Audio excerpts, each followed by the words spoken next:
প্রিয় দর্শক, the ocean চ্যানেলে সকলকে স্বাগত জানাই। এই মুহূর্তের সবথেকে গুরুত্বপূর্ণ যে খবর পাওয়া যাচ্ছে, আগামী 16-17 তারিখের মধ্যে global forecast system weather model মানচিত্র অনুযায়ী দেখা যাচ্ছে উত্তর বঙ্গোপসাগরে একটি শক্তিশালী ঘূর্ণাবর্ত তৈরি হতে পারে, যা সরাসরি খুলনা বিভাগের আশেপাশে আঘাত করবে এবং এর প্রভাবে ঝোড়ো হাওয়া সহ বৃষ্টিপাত বিভিন্ন বিভাগে 17-18 তারিখ নাগাদ বৃদ্ধি পাওয়ার সম্ভাবনা রয়েছে।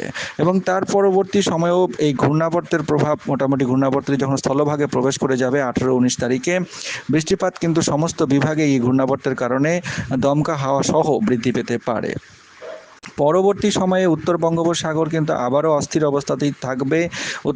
দক্ষিণ পশ্চিম মৌসুমী বায়ুর প্রভাবে আরও একটি ঘূর্ণাবর্ত তৈরি হতে যাচ্ছে 23-24 তারিখে, এবং উত্তর বঙ্গোপসাগরে এই ঘূর্ণাবর্তটি কিন্তু আরও একটু শক্তিশালী হতে পারে বলেই মনে হচ্ছে, এবং এই ঘূর্ণাবর্তটিও খুলনা বিভাগের আশেপাশ দিয়ে গতিশীল হবে বলে মনে হচ্ছে। এবং এই কারণে মোটামুটি 15-16 তারিখের পর থেকে একটানা 25 তারিখ পর্যন্ত কিন্তু সমস্ত বিভাগেই বৃষ্টিপাত চলতে থাকবে।